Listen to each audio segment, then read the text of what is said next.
Alors, nous allons terminer aujourd'hui notre étude du chapitre 6 de l'Évangile de Jean. Et c'est bien que nous ayons pris 3 fois pour découper ce chapitre en parties parce que c'est le plus long chapitre dans l'Évangile de Jean. Et donc, si l'enseignement de Jésus qui est là se répète, comme je l'ai dit dans les messages précédents, à 3 reprises, Jésus reprend les mêmes formules, les mêmes mots, mais il les dit différemment pour expliquer la vérité qu'il essaie de passer aux gens. Si Jésus a pris le temps de dire ces choses-là, bien c'est important que nous nous y attardions aussi. C'est aussi un enseignement pas évident que nous allons voir aujourd'hui. Nous allons parler d'un sujet un petit peu compliqué et je vais faire de mon mieux pour vous l'expliquer. Alors je ne prétends pas résoudre en 30 minutes ce que l'Église discute déjà depuis des centaines d'années, mais il y a quand même des choses que Jésus dit qui sont importantes lorsque nous lisons la Bible et que nous sommes rendus là. Ce sont des choses que nous devons étudier. Alors, rappelons-nous le contexte de tout ce chapitre. Alors, c'est important que nous nous rappelons le contexte de ce chapitre. La veille, nous avons eu la multiplication des pains. Jésus a nourri une grande foule et pendant la nuit, ses disciples ont traversé le lac de Galilée en bateau et lui, il est allé les rejoindre en marchant sur l'eau. Ça, c'est un miracle que juste les disciples ont vu. Et le lendemain, cette foule qui avait assisté à la multiplication des pains revient voir Jésus pour avoir d'autres pains. Et Jésus va faire dans ce chapitre 6 de Jean tout son enseignement sur le pain de vie. Et donc, je vous renvoie aux 2 messages précédents. Si vous prenez ce message en cours de route, c'est important que vous écoutiez les 2 messages qui précèdent. Tout ça, donc, se passe dans une période de 24 heures. Nous sommes à la veille de Pâques. Jésus a parlé de la manne dans le désert. Jésus amène les gens à réfléchir au pain que Moïse avait donné, au pain que Dieu donne. Et donc, il y a tout ça dans le contexte. Il y a aussi tout le fait que les gens ont vu les miracles de Jésus. Nous sommes à la fin du ministère de Jésus en Galilée. Après cela, il ne va plus faire des miracles devant des grandes foules, mais il va commencer à faire son enseignement avec un groupe plus particulier de disciples. Il va commencer à parler de sa mort, etc. Et donc, c'est une période charnière, c'est une période tournante, comme on l'a déjà dit. Et lorsque nous allons à la fin de l'Évangile de Jean, Jean nous rappelle que les choses qui ont été écrites afin que l'on croie que Jésus est le Fils de Dieu et que nous ayons ainsi la vie éternelle. Et c'est exactement ce que Jésus vient d'enseigner dans son sermon sur le pain de vie. Il a fait la multiplication des pains pour que les gens croient à son message. Le signe, le miracle de la multiplication des pains, ce n'était pas simplement pour nourrir les besoins physiques d'une foule, mais c'était un signe qui devait les conduire au véritable pain qui donne la vie, c'est-à-dire Jésus lui-même. C'est ce que nous avons vu dans le dernier message. Et donc, si on pouvait résumer ce que Jésus a dit jusque-là, c'est ainsi que je le résumerai. Ce qui est important, ce n'est pas ce que Jésus peut faire pour nous ou peut nous donner, dans ce cas-ci le pain physique, mais qui il est. Et c'est là que Jésus veut attirer l'attention des gens et qu'il répète plusieurs fois les mêmes choses de façon différente et que la foule ne le comprend pas. Il leur a dit pourtant clairement, au verset 35, Jésus leur dit « C'est moi qui suis le pain de vie. Celui qui vient à moi n'aura jamais faim et celui qui croit en moi n'aura jamais soif. » Et donc, nous voyons clairement le lien que Jésus fait entre le pain et croire et venir à lui et ne plus jamais avoir soif.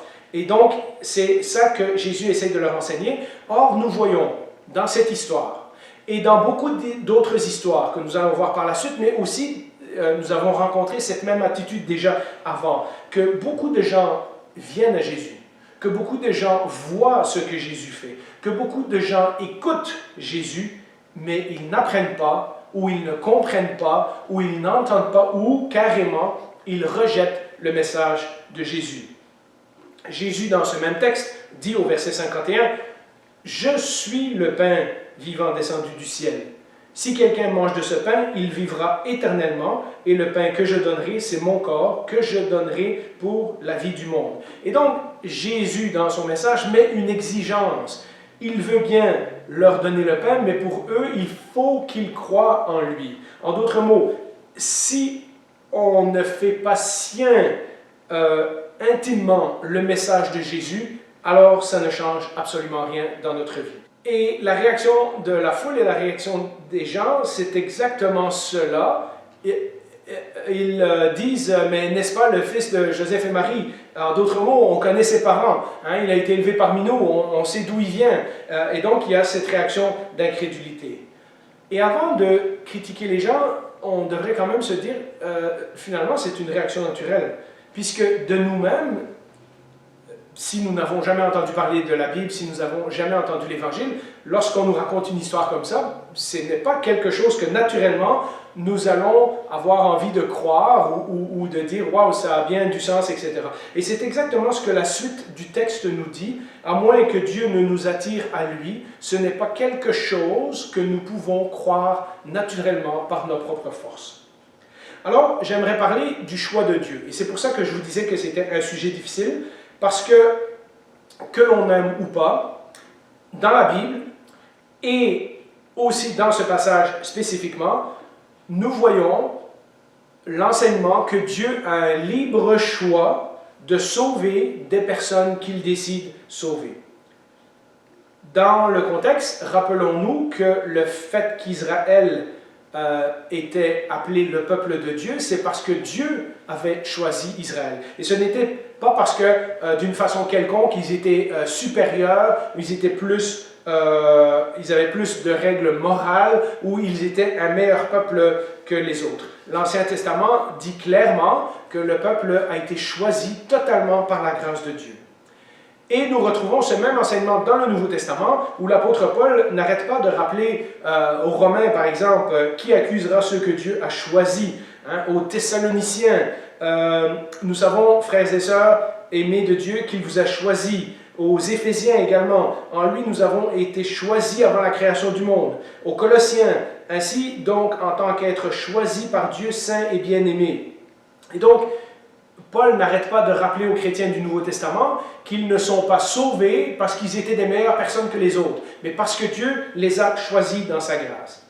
Mais ici, dans le texte, ce n'est pas l'apôtre Paul et ce n'est pas l'Ancien Testament qui parle, c'est Jésus directement qui dit clairement que Dieu fait un choix, que Dieu a la libre décision de sauver les gens. Alors, qu'est-ce que ça signifie? Lisons à partir du verset 35.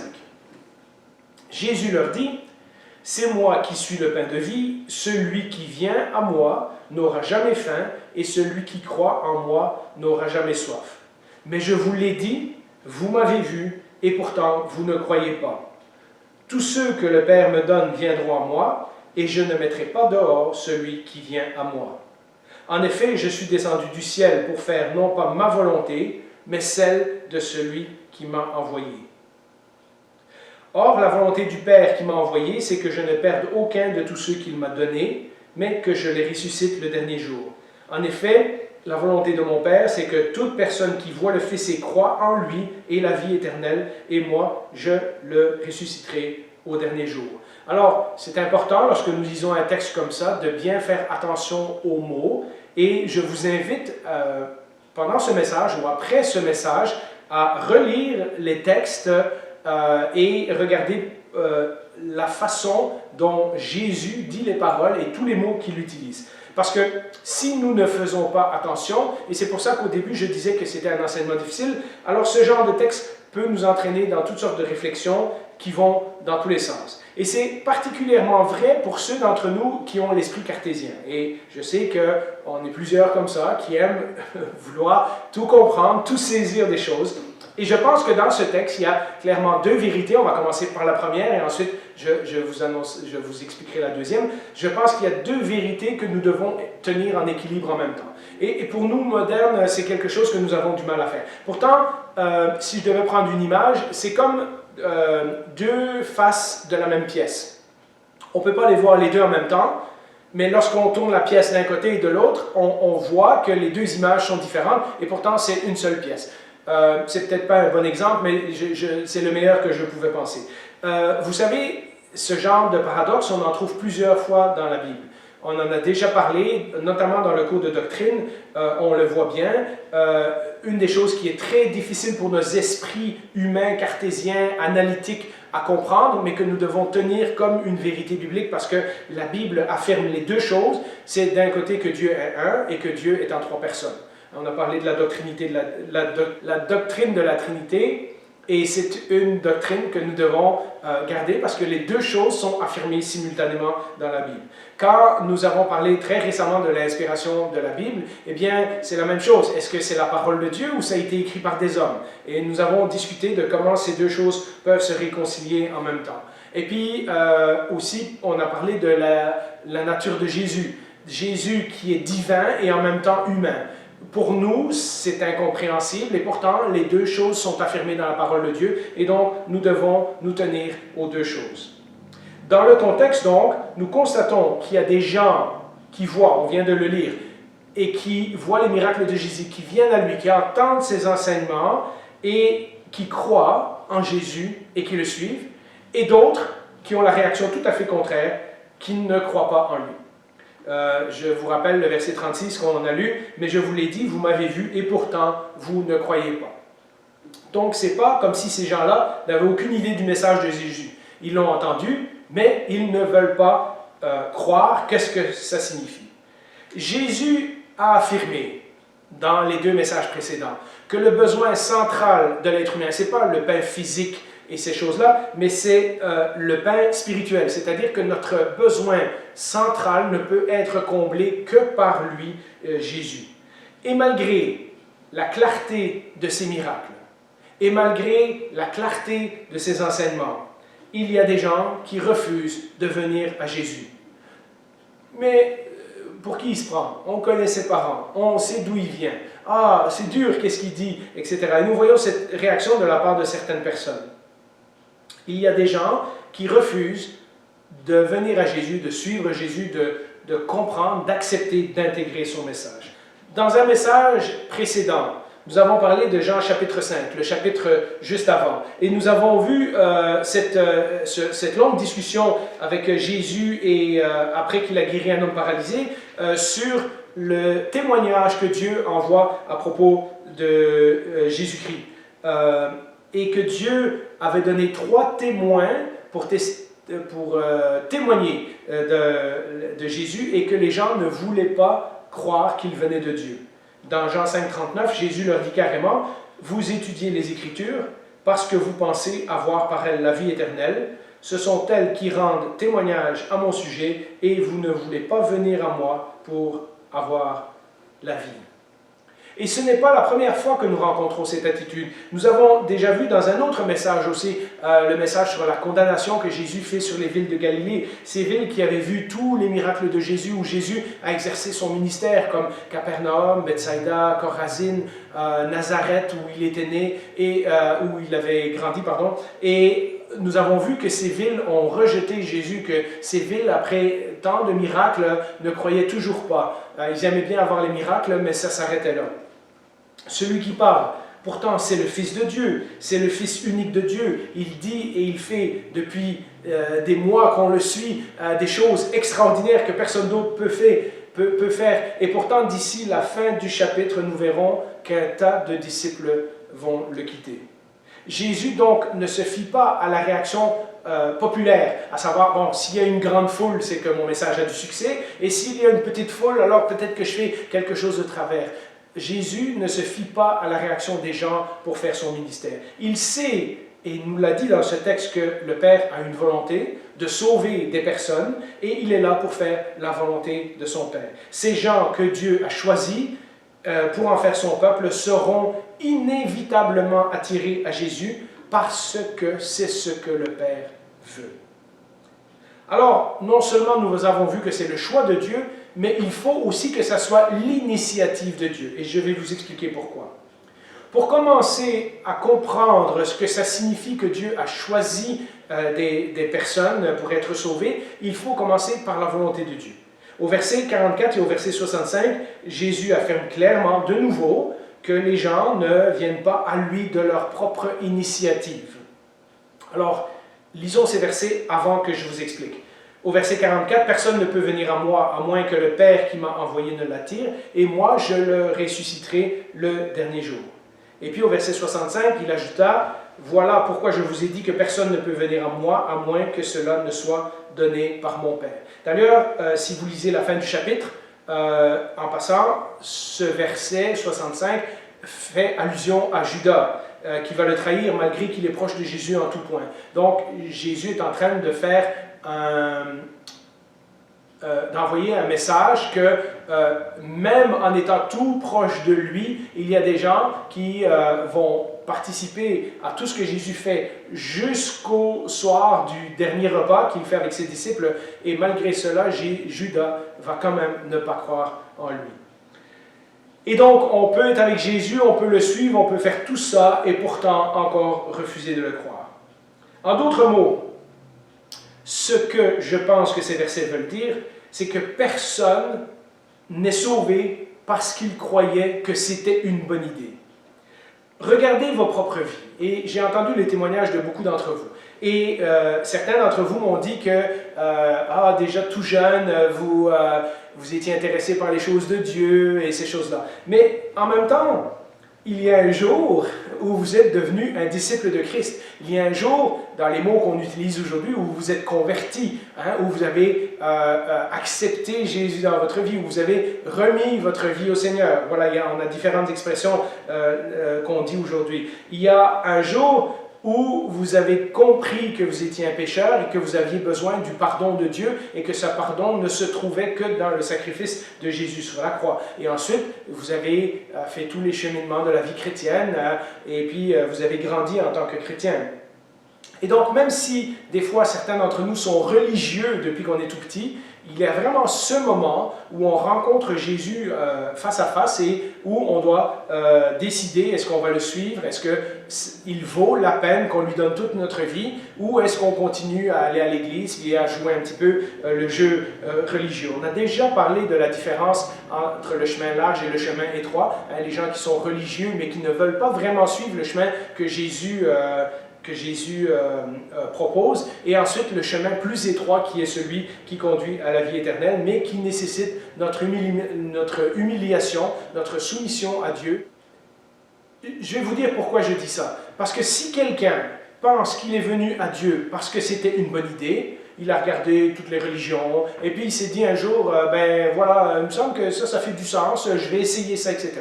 Si quelqu'un vient à Jésus parce qu'il pensait que c'était une bonne idée, je peux vous garantir que le jour où on se lève et qu'on croit que ce n'est plus une bonne idée, on va tout abandonner. Si l'initiative est venue de nous, alors ça veut dire que nous avons aussi le choix de nous en aller quand nous ne sommes plus d'accord. Et c'est exactement ce qui va se passer dans ce texte. Nous allons le voir un petit peu plus tard. Il nous faut admettre que lorsque nous croyons que Dieu existe, même depuis tout petit, que nous avons cette conscience qu'il y a un Dieu et que peut-être même nous avons fait des prières à ce Dieu, etc., en réalité, c'est lui qui nous a attirés à lui. Et c'est lui qui nous a attirés par toutes sortes de façons. Deux façons principales qui sont sa parole, quelqu'un nous a expliqué l'Évangile, et par le Saint-Esprit qui travaille dans notre cœur, mais aussi par le témoignage des autres chrétiens. Et c'est souvent la façon dont nous sommes attirés à Jésus se fait souvent de façon discrète, de façon intérieure, de façon silencieuse, de façon secrète, invisible dans le cœur humain. C'est d'ailleurs ce que Jésus va expliquer au verset 45. Ça peut sembler un verset hors contexte, et pourtant, lorsqu'on le remet dans le cadre de la conversation de Jésus, on va réaliser ce que Jésus est en train de dire. Verset 45. « Il est écrit dans les prophètes, ils seront tous enseignés de Dieu. Ainsi donc, toute personne qui a entendu le Père et s'est laissé instruire, vient à moi. » Dans ce texte, alors que Jésus est en train d'expliquer l'initiative de Dieu et comment quelqu'un qui est attiré vient à Dieu, il dit, il fait une citation du prophète Ésaïe. Dans ce texte, Jésus cite Ésaïe 54, verset 13. Et on se retrouve dans toute une section que Jésus semble avoir en tête lorsqu'il est en train d'expliquer ce qu'il explique, où le chapitre 53 commence avec le serviteur souffrant, qui est une image de Jésus qui va mourir pour nos péchés. Et ensuite, les chapitres 54 et 55 décrivent les bénédictions qui découlent du fait de ce sacrifice. Et donc, au chapitre 54, il parle de tous ceux qui sont enseignés par Dieu, c'est-à-dire ceux qui entendent sa parole et qui se laissent instruire, c'est-à-dire qui croient à cette parole. Et puis, au chapitre 55, il va parler de ces fameux, que ceux qui ont soif viennent pour recevoir gratuitement de l'eau de la vie. Et donc, vous voyez, il semble que Jésus, en parlant de pain, en parlant d'eau, etc., a en tête le prophète Ésaïe. La Bible nous dit que à cause de notre péché, nous ne sommes pas naturellement attirés par Dieu. De nous-mêmes, nous ne venons pas à Dieu spontanément. La Bible dit même encore plus loin que dans certains textes que nous sommes des ennemis de Dieu, ou même dans d'autres textes, Paul nous dit que nous étions morts avant. Et donc, nous ne pouvons pas venir à la vie spirituelle par nous-mêmes. Nous ne pouvons pas nous-mêmes devenir par nos propres forces un chrétien. Et c'est le point, je pense, qu'il faut retenir de ce passage. Parce que si nous pouvions devenir chrétiens par notre propre choix, par notre propre initiative, alors ça voudrait dire que la gloire revient à nous. Or, le véritable salut, tel qu'il est expliqué dans le Nouveau Testament, nous dit clairement que la gloire revient à Dieu, afin que nul ne puisse se glorifier. C'est pour cela que l'initiative doit venir de Dieu.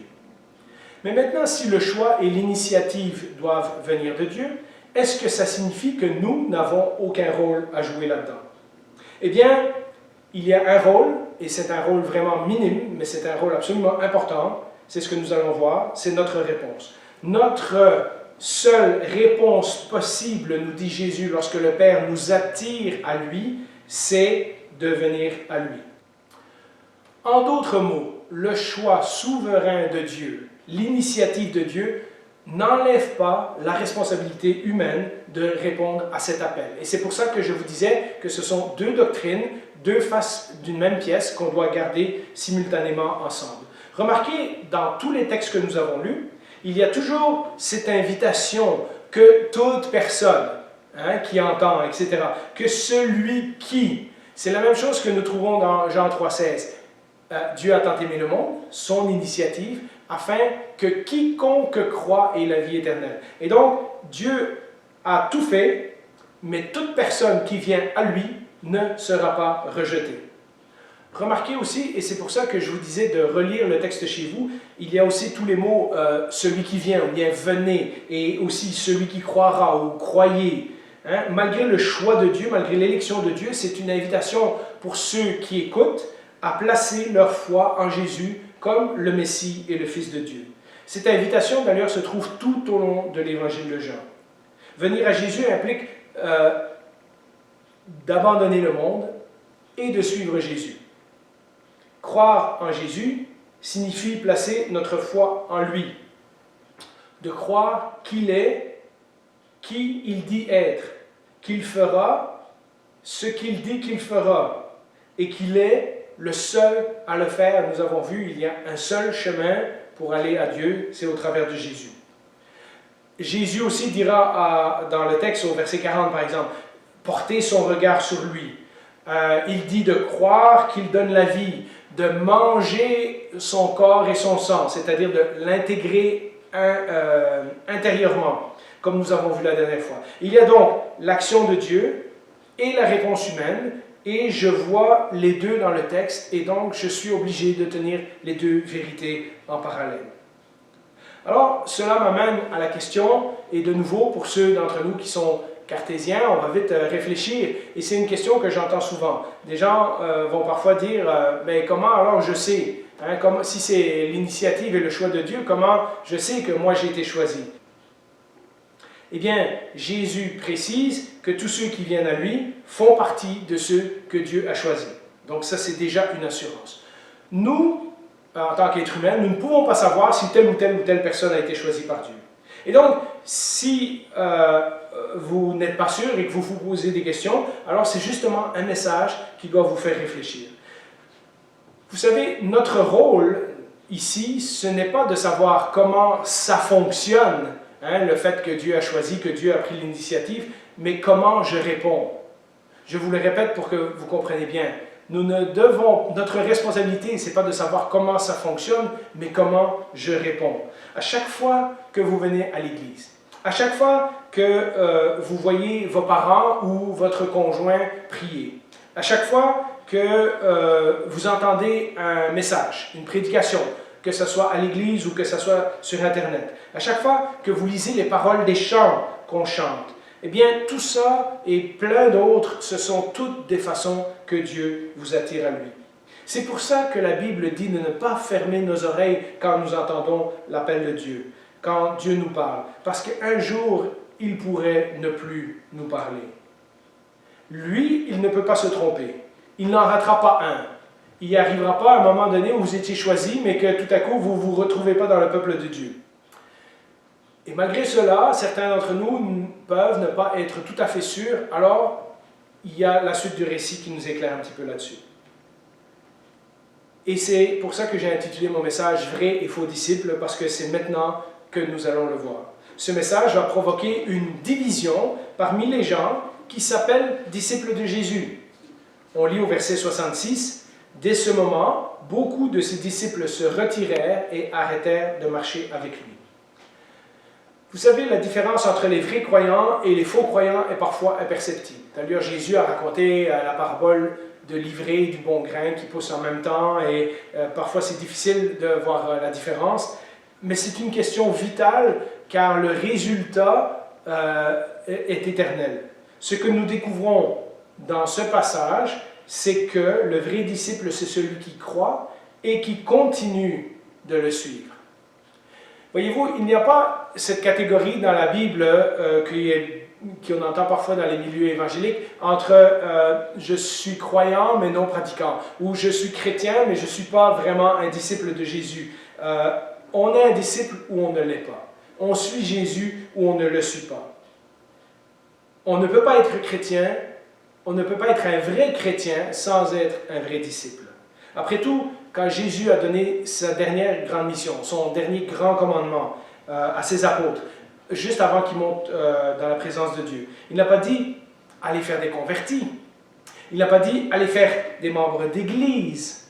Il n'a pas dit « allez faire des gens qui prient la prière de repentance ». Mais qu'est-ce qu'il a dit dans Matthieu 28 ? « Allez donc, faites de toutes les nations des disciples, baptisez-les au nom du Père, du Fils et du Saint-Esprit. » Et ensuite, comment on fait des disciples, et enseignez-leur à mettre en pratique tout ce que je vous ai prescrit. On n'est pas un jour chrétien, on a notre ticket sur le ciel, et puis après, on n'a plus rien à faire. On est disciples tous les jours de notre vie, jusqu'à ce que le Seigneur vienne nous chercher. Nous avons dans les évangiles, et on le voit à la fin de ce chapitre 6, un groupe de gens qui s'appellent clairement des disciples, qui sont disciples de Jésus, qui suivent Jésus ça et là. Et ils sont contents tant qu'ils voient des miracles, des guérisons, ils trouvent que Jésus parle bien, ils reçoivent du pain.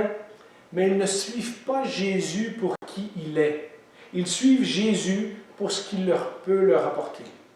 Alors, je ne doute pas qu'ils étaient sincères, mais leur motivation de cœur n'est pas la bonne. Quand ça ne fait plus leur affaire, ils vont arrêter de le suivre. Le faux disciple, je pourrais dire, suit Jésus parce qu'il le voit comme le génie dans la bouteille. Vous savez, le génie dans la lampe d'Aladin, hein, on frotte la lampe et puis voilà, il vient, il répond à nos besoins. Et puis quand on n'a plus de besoin, on le remet dans la lampe jusqu'à notre prochain problème, etc. Le vrai disciple, lui, vient à Jésus parce qu'il est le pain de vie. Et sans lui, il ne peut pas vivre. Et donc, nous nous retrouvons avec un groupe de disciples qui va quitter Jésus lorsqu'il commence à réaliser les implications de son message, et il y a un petit groupe qui reste. Et maintenant, nous allons parler des 12. Pour le moment, il y a un petit groupe qui reste avec Jésus, et ce petit groupe représente exactement le genre de foi que Jésus recherche. C'est au travers de leur témoignage, d'ailleurs, que l'Église va se former, que l'Église va grandir, et qu'une personne à la fois, jusqu'à aujourd'hui, leur témoignage continue et l'Église de Dieu continue à grandir. Jésus se tourne donc vers les 12 et il leur demande, puisque les autres sont partis, vous ne voulez pas vous en aller aussi? Jésus leur dit au verset 67, Jésus dit alors aux 12, et vous ne voulez pas aussi vous en aller? Simon-Pierre lui répondit, Seigneur, à qui irions-nous? tu as les paroles de la vie éternelle. Et nous croyons et nous savons que tu es le Messie, le Fils de Dieu vivant. Ce n'est pas un doute que Jésus soulève, comme dans le genre de « Et vous, est-ce que vous allez m'abandonner aussi ?» Parce que Jésus sait ceux qui lui appartiennent et il sait que Dieu va les garder. Et il sait aussi que parmi les 12, il y a un faux disciple. On va le voir au verset 70 et au verset 71 que Jésus savait que Judas allait le trahir. Cette question, c'est vraiment une question rhétorique, c'est pour permettre aux disciples d'affirmer tout haut leur engagement pour lui. Et c'est Pierre, comme toujours, Pierre qui va parler au nom des autres et qui reprend des paroles très similaires à ce qu'ils ont déjà dit la veille dans le bateau. Vous vous rappelez quand Jésus est marché sur les eaux et qu'ils se sont prosternés devant lui pour l'adorer dans Matthieu 14, 33, et ils ont dit « Tu es vraiment le Fils de Dieu ». Et nous voyons ici que la compréhension des disciples commence à vraiment se confirmer et ils reconnaissent pour une deuxième fois que Jésus est le Fils de Dieu. Tu as les paroles de la vie éternelle. À qui d'autre irions-nous? Où on peut aller? On a vu, on a compris, en tout cas, ils commencent à comprendre, vous verrez qu'il y a encore des hauts et des bas, mais eux, ils font partie de ceux, comme Jésus l'a dit en citant Ésaïe 54, 13, de ceux qui ont entendu la voix de Dieu et qui se sont laissés instruire. Alors, la conclusion de ce message, c'est que beaucoup sont venus, beaucoup ont vu, et même beaucoup ont cru une partie du message de Jésus, mais ils n'ont pas voulu accepter la partie la plus importante de son message. Voyez-vous, on peut croire que Jésus est extraordinaire et pourtant refuser qu'il est la nourriture absolument essentielle pour notre vie. On peut croire qu'il est une bonne personne, mais pas qu'il est le seul chemin vers Dieu. On peut croire qu'il a une bonne moralité ou qu'il avait des grands pouvoirs sans croire qu'il est essentiel à notre vie éternelle. Et pourtant, si on n'accepte pas que nous sommes des pécheurs, que de nature nous ne cherchons pas Dieu, mais que c'est lui qui nous cherche, si nous n'acceptons pas que la seule façon d'avoir la vie éternelle avec lui, c'est que Jésus doive mourir pour mes péchés personnels, et que la seule façon pour moi d'être sauvé, c'est d'accepter son sacrifice avec humilité, sans aucun mérite de ma part, alors nous ne sommes pas vraiment vivants, et alors nous ne sommes pas vraiment des disciples. Je vous laisse cette dernière chose en réflexion. Un vrai disciple, un faux disciple, c'est celui qui dit « Je veux bien suivre Jésus à condition que ». Le vrai disciple dit « Et qui d'autre je suivrai ».